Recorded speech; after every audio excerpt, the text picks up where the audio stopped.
Well, I have been asked to state the problem, and we have a serious problem. Put it at 20 minutes, please. And the problem is peri-implant disease. And as we've organized this symposium, I thought about how I could begin this, but let's maybe start with the historical aspect that really describes the problem. As we started to doing implants before the turn of the century, in 1990, there were 30 reports of peri-implant infection. In the year 2000, there were 118 articles worldwide on peri-implantitis, and this is when the term was coined. In 2021, just 2 years ago then, there was 3,800 articles in that single year on peri-implant disease. So of 150 million implants placed annually worldwide, it is estimated that 20% will become significantly impacted with peri-implant disease. That means that 30 million implants we do this year as a world body are condemned in a way to significant peri-implant disease. So we wrote an article and was published about 6 months ago or so. And a group of us were working on this subject for about 2 years. We wanted to identify all the risk factors related to peri-implant disease. And we came up, there's about 30. There's more than 30, really. And I'm going to talk to you about these different risk factors a little bit as we go, but this is the source if you want to read the original article. Here's the outline of my presentation. I'm going to talk about the biofilm paradigm we have now, the foreign body osseointegration concept, risk factors for host hardware operators, and then some data. So as we look at our patients, it doesn't matter what device is used. It almost doesn't matter seemingly who does the procedure, what technique was done. You have this kind of thing happening. And when you look at this, most of us might say, well, this is a bacteria. This is a bacterial causation. This is a Jackson Pollock painting. This is Jackson Pollock. They asked him, what's the meaning of your art? And as I read, it was really hard to go through it to figure out what he thought he was painting, but he said it has to do with human vulnerability and human irrationality. And as we manage our field, how we approach things, we find ourselves in this same kind of setting where we're looking at things and we're not having a complete understanding of what's going on with them. And this kind of a painting here actually reminds me of a colorized photo that I saw recently of plaque, of biofilm. And when I thought of biofilm as certain bacteria like strep mutans or lactobacillus or something. And that's what I have in the rationale of my mind, that it's bacteria. But look at this image here where they stain out the bacteria in green and then proteins in yellow and so on. And you see the very complexity of it and the beauty of it, really.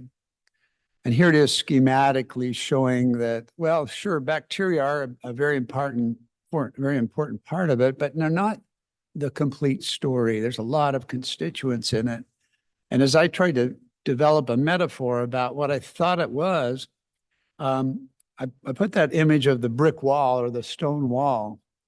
That's kind of what the biofilm is trying to create a little enclosure where the bacteria can do their work and not be disturbed. And because of this, there's this idea of senescence, and there's this idea of plasmids. There's idea of resistance to bacterial antibacterial pharmaceuticals and so on. So it makes it a tough thing for us to deal with. But I want to say this about the bacterial plaque or biofilm in the mouth. It's supposed to be there. We want it there. Like the gut, if we disturb the gut, like with antibiotics significantly, that really impacts the health. So same thing with the oropharyngeal area. It's a symbiotic relationship that we have. It's helpful to us. It's good.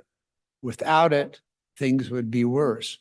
So kind of let that sink in a little bit, that bacterial plaque is a good, necessary thing. We grew up together. We grew up and we evolved together. Now, this symbiosis can drift over into pathological, and that becomes what we call dysbiosis. So when we're talking about dental implants that become diseased, this then is in the category of a dysbiotic an event. As I was considering getting involved in the commercial side of the dental implant industry, I met with this man here. This is Clayton Christensen. He was one of the top Harvard MBA type guys. And I asked him, what do you do when you want to start a company in an industry that has a lot of competitors? And he said, the main thing you have to do is you have to identify what is the job to be done. So I wrote an editorial, Dr. Weiss and David Granger co-wrote it with me, and we published it in JOMI a couple of years ago. And I want to just reference that. And I have that for you in our materials, these editorials. These just they're thought pieces on how we should, understand this painting that we are left with in our endeavor of implant dentistry. So let me just touch base on a couple things that I thought about. I thought, well, the job to be done is this. We've solved a lot of stuff about implants placement and restoration. Now we're into digital and so on, but we haven't solved this. That is a big job. And so I wrote this editorial about biofilm. And here's the job: to prevent and arrest bacterial infection at the bone implant interface without antibiotics.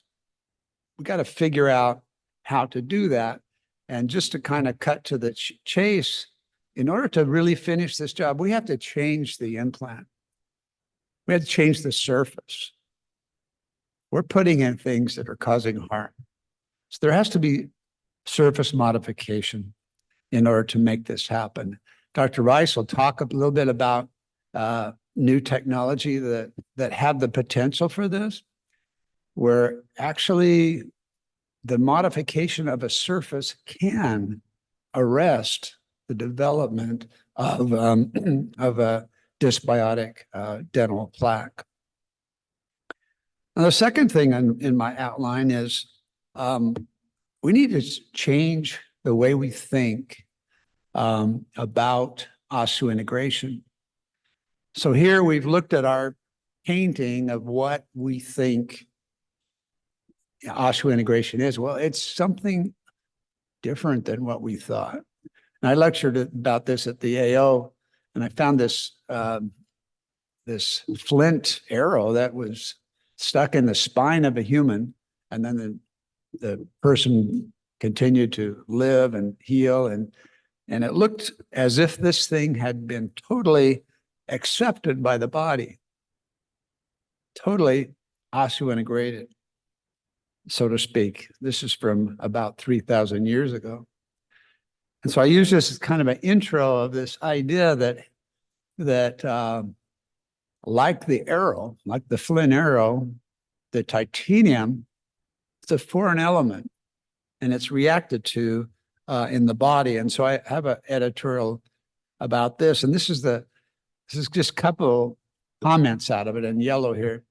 I always thought incorrectly that implants are inert, nearly an autologous object. So if you read some of the stuff I've written or heard lectures, it was as if I was talking about autogenous graft, autogenous bone graft. You put it in and it just heals so intimately and it's not rejected at all.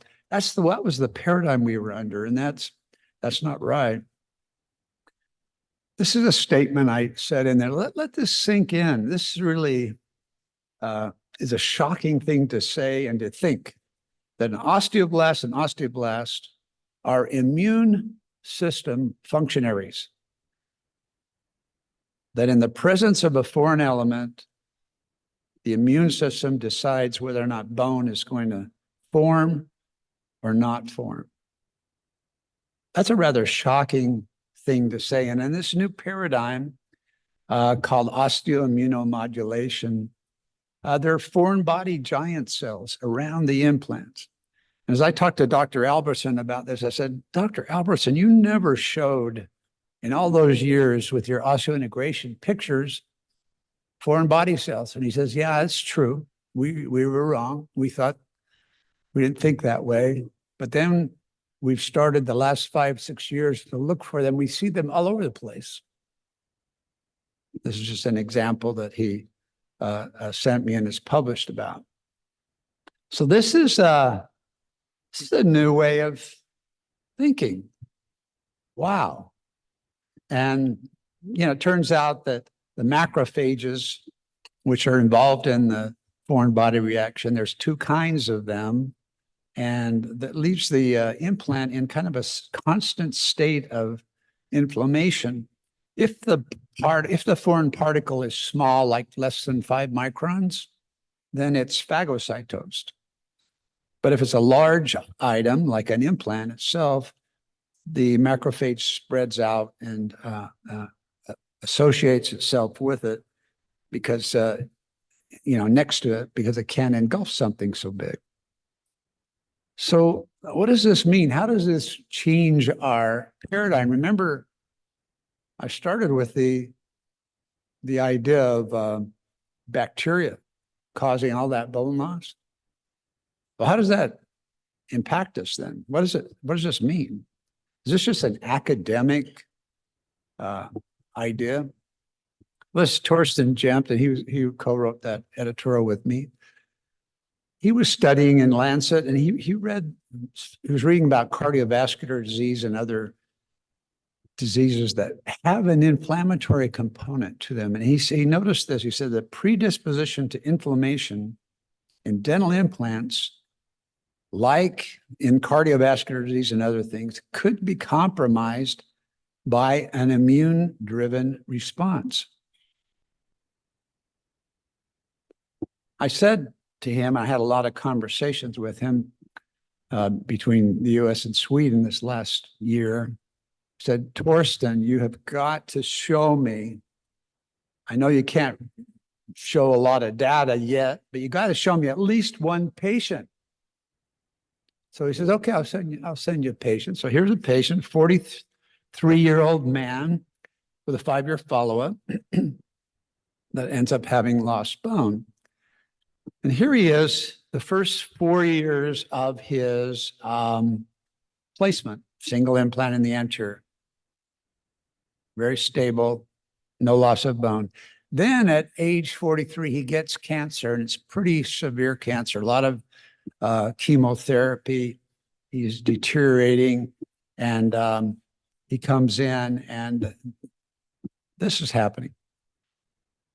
He later expires a couple of months after this. Now, Thomas Albertson, the other co-author I was writing this with, has an even more radical thought process about this. And he says this: marginal bone loss is an immune osteolytic reaction and not related to bacterial insult. Let that sink in. And he's going to be speaking at the Academy of Osseointegration in about a month, taking that position. And some other painter like Jackson Pollock is going to be talking about the bacterial etiology for loss of bone. So if this foreign body reaction is true, how will it change our thinking? Well, when do we lose teeth? And when do we get periodontitis? What age? Interestingly, it happens about 50. So I was thinking about when I was 50. When I was 50, they threw a party for me, and I didn't get a Ferrari, I got a mountain bike. So, and the name of the mountain bike was Intense. I don't know, anybody mountain bike here? So I get this mountain bike, it's called Intense, and I go out and ride the mountains of Colorado and Utah and so on. And this is kind of the way I would ride a lot of times. And I thought about my life at age 50. So I was working out of 5 hospitals. I was chairman of the department in 2 of them in my field. And I was lecturing all over the place. I had a lot of busyness in my practice. I had 3 children. And it was busy. It was intense. That was the hardest it has been on my life, was sort of in that middle, you know, that 50-year age. That's when things are happening, when the cortisol is really rising and there's a lot of stress. That's what's going on at 50. So you wonder, okay, what's happening with peri-implant disease? When does that arise? Well, here's Torres and Jim. Look at these 2 this bar graph. Patients, younger patients, less than age 44. You see that? Not very high incidence. Or older patients, older than 64. Not very high, but a median, the middle age, around 50. Matter of fact, median age of 52 is the peak for peri-implant disease. Now think about it, why that is from an immunological standpoint and a stress standpoint. So there's a little clinical thing for you to think about as you address this issue in your practice. So let's talk about other risk factors for the host. There's a couple of things that you just have to be aware of. One is history of periodontitis. So here's a study that showed about a 15% incidence of peri-implant disease after 5 years if they have a history of periodontitis. Okay, so that makes sense. Then a second one is sort of similar to it. If you're putting implants into a patient where there's existing periodontitis adjacent, that's another kind of case, right? You didn't want to take those teeth out, but if you do that, that leads to a higher incidence of peri-implant disease, also around 15%. So risk factor number 1 is a history of periodontitis. Risk factor number 2 is placing implants in the state of active periodontitis. And then there's another group, this kind of aggressive periodontitis. You see a patient like this, I see them once in a while.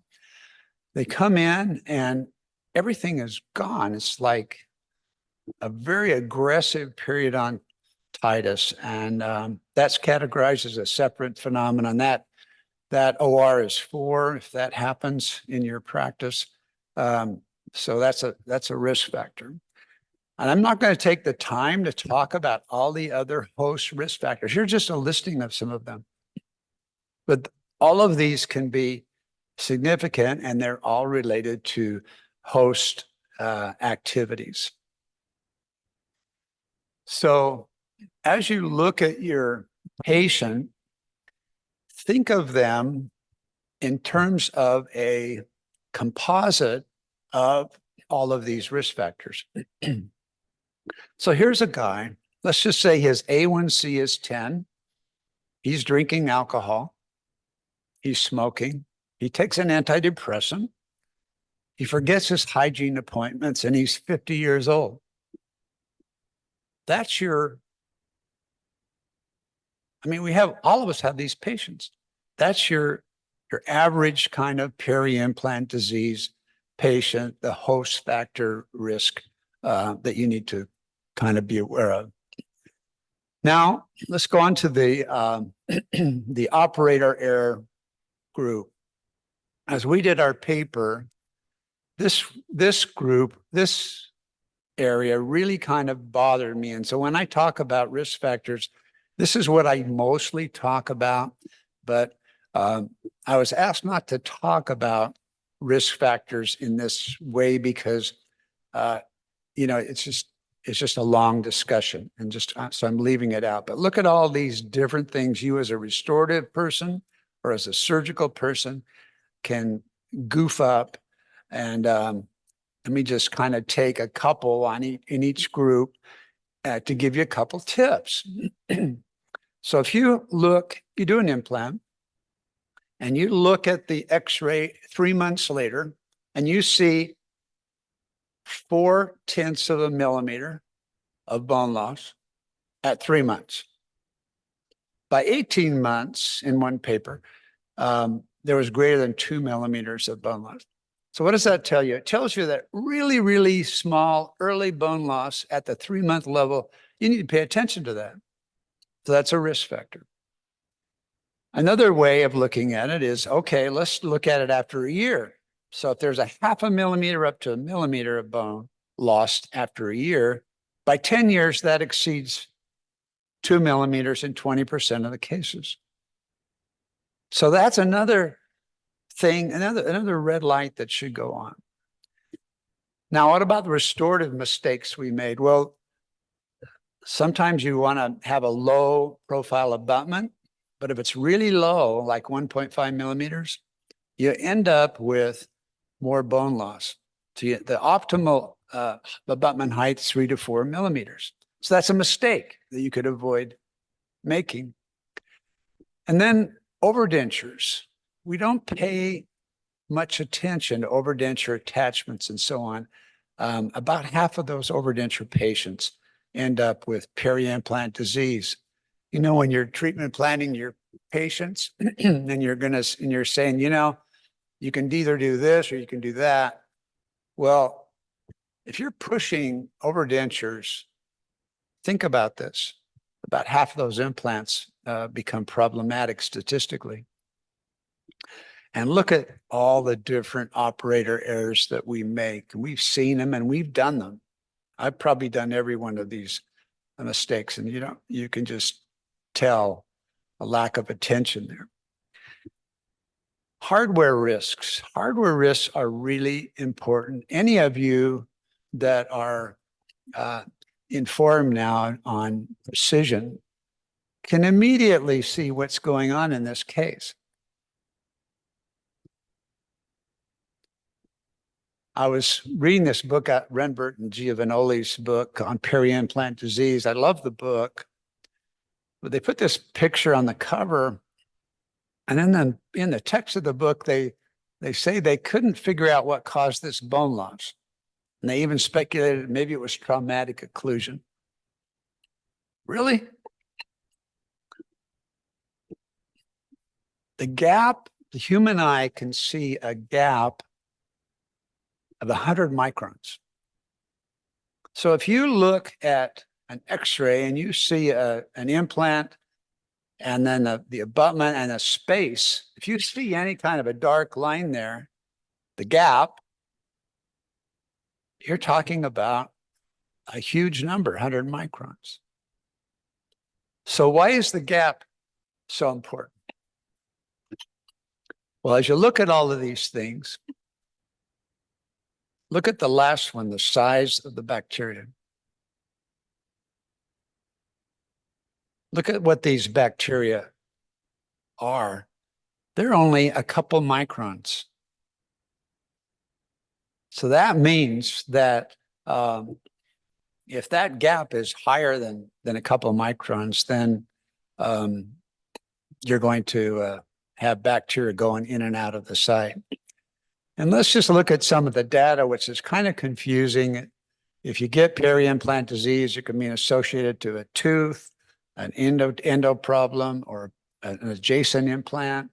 But look at this case here. So at the upper left, there's right when the implant was put in, 3 months. She doesn't look too bad. And then a year later, and then 2 years later, and 3 years later. When do you call it peri-implant disease? Oh, maybe it was from almost the very beginning. So the reportage of peri-implant disease is difficult. And then you have compounding of factors where there's more than one or two things. And so I'd leave you with this, that this is from Renberg. 80% of all implants demonstrate peri-implant mucositis. By 10 years, 1 in 5 patients. 30% of all implants by 30% of implants by 10 years have exposed implant surface. So, and then we've got more rough surfaces, which is a problem. So our problem now is to try and figure out what to do about this and how we could solve this. I like to leave you with this quote from Einstein, that maybe we have to take another shot at how we view this and how we understand it. Einstein said, you cannot solve a problem with the same mind that created it. Thank you very much.